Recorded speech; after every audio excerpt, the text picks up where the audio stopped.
अब हम पढ़ेंगे चौथी प्रॉपर्टी जो हमारे पास है इन्वॉल्विंग मैट्रिक्स।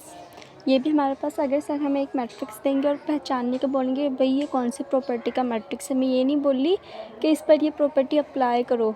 सर एक मैट्रिक्स देंगे और बोलेंगे पहचानो कि ये कौन सा मैट्रिक्स है, तो वो लाजमी कौन सा मैट्रिक्स देंगे सर। जैसे फॉर एग्जांपल सर ने एक मैट्रिक्स लिख दिया, फॉर एग्जांपल ये मैट्रिक्स लिखा सर ने बोला पहचानो ये कौन सा मैट्रिक्स है। आई मल्टी है, अब हमें पता है कौन कौन से इम्पोर्टेंट है, निलपोटेंट है, आइवल्टी है, कौन सा पीरियोडिक है, हर्मिशियन है, स्क्वायर हर्मिशियन है, सिमेट्रिक है, कौन सा है। मैंने ये नहीं कहा कि ये जो इसके अंदर ये प्रॉपर्टी अप्लाई करके दिखाओ, मैंने ये बोला है कि पहचानो ये कौन सी प्रॉपर्टी का मैट्रिक्स है। तो हमें ये होगा कि सर हमें कौन सा मैट्रिक्स देंगे, स्क्वायर मैट्रिक्स देंगे। ठीक है, a square matrix is set to be involving matrix A का स्क्वायर इक्वल टू आई। जब हम ए को ए से मल्टीप्लाई करेंगे और उसका आंसर आई का मतलब यहाँ पे क्या है, आइडेंटिटी मैट्रिक्स। हमें पता है आई का मतलब क्या है हमारे पास, आइडेंटिटी मैट्रिक्स। अगर हमारे पास ए को हम ए से मल्टीप्लाई करें, जैसे मैंने यहाँ पे इसको इसी मैट्रिक्स से मल्टीप्लाई किया, ए मल्टीप्लाई पे ए करा, तो इसका आंसर क्या आ गया, आइडेंटिटी मैट्रिक्स आ गया। यानी जो मेन डायगोनल वो 1 है और उसके अलावा जो एलिमेंट्स हैं वो हमारे पास क्या है, 0। अगर हमारे पास ए को ए से हम मल्टीप्लाई करें और उसका आंसर ए आ जाए तो वो हमारे पास कौन सा होता है, निलपोटेंट होता है। अगर हम ए को ए से मल्टीप्लाई करें उसका आंसर 0 आ जाए, या ए को हम ए के स्क्वायर को फिर हम ए से मल्टीप्लाई, यानी अगर पूरा मैट्रिक्स 0 बन जाए तो हमारे पास क्या होता है, निलपोटेंट होता है। चाहे उसका इंडेक्स 2 हो, 3 हो, 4 हो, 5 हो, यानी लाजमी नहीं ए स्क्वायर इक्वल टू 0 हो।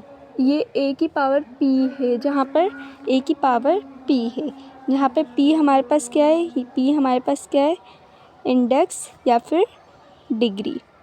ये हमारे पास p हमारे पास 2 हो सकता है, 3 हो सकता है, 4 हो सकता है, जब तक पूरा मैट्रिक्स हमारे पास क्या ना बन जाए, एलिमेंट 0 ना बन जाए, जब तक हमें इसको सॉल्व करना होता है। लेकिन अगर हमारा ए का स्क्वायर ए के इक्वल है तो हमारे पास आइटम पोटेंट है। यहाँ पर मैं ये नहीं बोली ए का क्यूब ए के इक्वल है, नहीं, सिर्फ ए का स्क्वायर अगर ए के इक्वल आ जाता है तो ही आइटम पोटेंट होता है। ए का क्यूब आए, ए का 4 आए, कुछ नहीं। मेरे साफ अल्फाज में लिखा हुआ है ए का स्क्वायर और यहाँ पे लिखा हुआ है ए का पी, जहाँ पर पी हमारे पास क्या हो सकता है, कुछ भी नंबर हो सकता है, पॉजिटिव इंटीजर। ठीक है, वैसे यहाँ पे आइवल्टी में भी क्या लिखा हुआ है, ए का स्क्वायर लिखा हुआ है, ये नहीं लिखा हुआ कि ए का क्यूब, ए का स्क्वायर ही है, सिर्फ ए का क्यूब, ए का 4, इसकी बात नहीं हो रही। अगर ए को हम ए से मल्टीप्लाई करें आंसर आइडेंटिटी मैट्रिक्स आ जाए तो हमारे पास क्या होता है, इन्वॉल्विंग मैट्रिक्स। ए का square equal to I, so matrix is an involving matrix. अगर हम ए को ए से मल्टीप्लाई करें उसका आंसर आइडेंटिटी मैट्रिक्स आ जाए तो वो क्या होता है, इन्वॉल्विंग मैट्रिक्स। अब हम पढ़ते हैं पीरियोडिक मैट्रिक्स। जैसे सर ने हमें एक मैट्रिक्स दिया और सर ने बोला पहचानो भाई ये कौन सा मैट्रिक्स। अब पीरियोडिक मैट्रिक्स और जो है निलपोटेंट मैट्रिक्स में कुछ जो है सिमिलरिटीज़ हैं, आइटम पोटेंट से भी कुछ सिमिलरिटीज़ हैं, यानी ये जो प्रॉपर्टी है ना सारी एक दूसरे से तो थोड़ी मिलती जुलती हैं, इनमें थोड़ा थोड़ा डिफरेंस है। स्क्वायर मैट्रिक्स वही बात कि भाई स्क्वायर मैट्रिक्स होता है, is called a periodic matrix if A equal to K plus 1 equal to A. यहाँ पर हमारे पास क्या है, A square equal to A जब हमारे पास आइटम पोटेंट होगा। लेकिन अगर हम पीरियोडिक मैट्रिक्स हमारे पास क्या है, यहाँ लिख देती हूँ मैं, a k plus 1 is equal to a, जहाँ के क्या है हमारे पास, for some positive integer k greater than and equal to 1। इसका मतलब होता है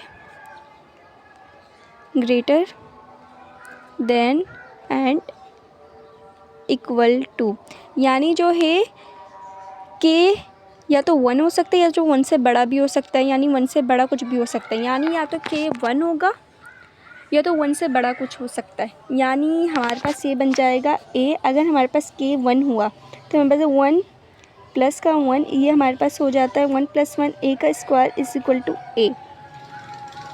तो ये हमारे पास क्या बन गया, अगर ए का स्क्वायर इक्वल टू ए आ गया तो ये हमारे पास पीरियोडिक मैट्रिक्स बन जाएगा। लेकिन अगर हम गौर से देखें, अगर ए का स्क्वायर ए के इक्वल अगर हमारा आ जाता है तो ये हमारे पास आइटम पोटेंट मैट्रिक्स भी बन सकता है ना। जिसे सर ने याद करो, सर ने बोला था अगर आइटम पोटेंट मैट्रिक्स है तो ये कौन सा मैट्रिक्स भी होगा, पीरियोडिक मैट्रिक्स भी होगा, इसी वजह से सर ने बोला था। लेकिन अगर जो है मेरा इंडेक्स आ जाता है ए का क्यूब इक्वल टू ए तो ये मेरा आइटम पोटेंट मैट्रिक्स बनेगा नहीं। जब मेरा आइटम पोटेंट मैट्रिक्स नहीं बनेगा, जब मेरा कौन सा मैट्रिक्स होगा, पीरियोडिक मैट्रिक्स होगा। यानी हर यानी ये जो मेरा आइटम पोटेंट मैट्रिक्स आया है ये मेरा पीरियोडिक मैट्रिक्स भी बन सकता था। इसको अगर मैं चाहूँ तो पीरियोडिक मैट्रिक्स से भी सॉल्व कर सकती थी, लेकिन मैंने आइटम पोटेंट मैट्रिक्स से किया। इसलिए सर ने कहा था जो भी अगर ये आइटम पोटेंट है तो ये लाजमी क्या होगा, पीरियोडिक होगा। लेकिन हर पीरियोडिक आइटम पोटेंट नहीं होता। जैसे अभी मैंने सॉल्व किया तो ये क्या है, ए का क्यूब इक्वल टू ए, लेकिन आइटम पोटेंट में क्या होता है, ए का स्क्वायर इक्वल टू ए। यानी हर आइटम पोटेंट हमारे पास पीरियोडिक होता है, लेकिन हर पीरियोडिक आइटम पोटेंट नहीं होता। पीरियोडिक आइटम पोटेंट नहीं होता, लेकिन हर आइटम पोटेंट क्या होता है, पीरियोडिक होता है। ये बात समझ आ गई होगी। अब यहाँ पे क्या है, वेयर के is called the period of matrix. यहाँ पे हमारे पास जो ये पी था इसको हम क्या कह रहे थे, इंडेक्स कह रहे थे, ये डिग्री कह रहे थे। और यहाँ पे इस के को हम क्या कह रहे हैं, पीरियड। पीरियोडिक मैट्रिक्स है ना, इसलिए इस के को हम क्या कह रहे हैं, पीरियड कह रहे हैं। के का मतलब कि हमारे पास पीरियड। अब यहाँ पे हमें ये कहा हुआ है, शो डेट, एक क्वेश्चन दिया हुआ है, इस अ periodic matrix of period 2। Period हमारे पास क्या है भाई, ये जो के लिखा हुआ है ये हमारे पास पीरियड है। यानी ये के क्या है हमारे पास 2, इसमें ये प्लस का 1 एज इट इज़ ऐसा आ गया is equal to a. 2 plus का 1 क्या आ गया हमारे पास 3, ए का क्यूब इक्वल टू ए हमारे पास क्या हो गया। यानी जो मेरा अब क्या आंसर आएगा, ए का क्यूब किसके इक्वल होगा, ए के इक्वल होगा। ये मेरे पास क्या आ गया, पीरियोडिक मैट्रिक्स हो गया। अब मैंने क्वेश्चन लिखा ए, अब मैंने ए को ए से मल्टीप्लाई करा तो मेरा आंसर क्या आया, ये आया, यानी ए का स्क्वायर हो गया। अब मैं ए के स्क्वायर को दोबारा किससे मल्टीप्लाई करूँगी, ए से मल्टीप्लाई करूँगी, ताकि मेरा कौन सा मैट्रिक्स आ जाए, पीरियोडिक मैट्रिक्स आ जाए। ठीक है, अब मैंने यहाँ पे क्या ए लिखा, ए को ए से मल्टीप्लाई करा, फिर यहाँ पे इसका ए का स्क्वायर आ गया। ठीक है, लेकिन ए का स्क्वायर ए से मैच नहीं कर रहा, ठीक है, अलग है। तो मैंने ए के स्क्वायर को वापस किससे मल्टीप्लाई करा, ए से मल्टीप्लाई। जब मैंने ए के स्क्वायर को ए से मल्टीप्लाई किया तो आंसर क्या आ गया, ए से सिमिलर 1 माइनस का 2 माइनस का 6 माइनस का 3 2 9 सेम आंसर आ गया। ठीक है, तो फिर मेरा आंसर क्या होगा, ए का क्यूब इज इक्वल टू है, so A is a periodic matrix of period 2। भाई मैंने यहाँ पे पीरियड 2 क्यों लिखा है, ये सवाल है भाई। मैंने पीरियड 2 क्यों लिखा है, मैंने पीरियड 3 क्यों नहीं लिखा है ना भाई। मैंने पीरियड 2 क्यों लिखा, मैंने पीरियड 2 क्यों लिखा, मैंने पीरियड 3 क्यों नहीं लिखा। हालांकि मैंने यहाँ पे जब मैंने सॉल्व किया था इसका जो पावर आई थी ए का 2, तो मैंने यहाँ पे ए का 2 का 2 लिख दिया था। अगर यहाँ पे 3 होता तो मैं यहाँ पे 3 लिखती। अगर यहाँ पे 4 आता, ए की 4 इक्वल टू 0 आता, ए का 3 इक्वल टू 0 आता। अगर मैं यहाँ पे 4 आता तो मैं यहाँ पे 4 लिखती। लेकिन मैंने यहाँ पे एक कम करके क्यों लिखा, क्योंकि भाई यहाँ पे है ए के प्लस 1, यानी अगर यहाँ पे जो ए का 3 आया है, ठीक है, इसमें से एक जो है मेरे पास 2 है और एक प्लस का 1 है, यानी इसमें से पीरियड कौन सा है, 2 है ना।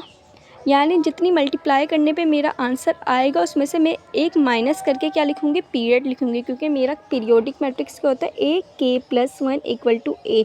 यानी जो मेरा पीरियड, जैसे फॉर एग्जांपल 5 आया, ए का 5 इक्वल्स टू ए, तो मेरा पीरियड 5 नहीं होगा, मेरा जो पीरियड आएगा वो 5 नहीं होगा। मेरा पीरियड क्या होगा, के इक्वल टू 4, पीरियोडिक मैट्रिक्स। ठीक है, के इक्वल टू 4, क्योंकि यहाँ पे क्या है हमारे पास 4 प्लस का 1 इक्वल टू ए है, और ये 4 क्या है हमारे पास, के है, और ये प्लस का 1 हमारे पास क्या है, फॉर्मूले का। इसलिए जो हमारे पास पीरियोडिक मैट्रिक्स में जितनी बार मल्टीप्लाई करने पे आता है हम उतनी बार नहीं लिखते, हम उससे एक वैल्यू कम करके वो हमारे पास उसका पीरियड आता है, यानी के।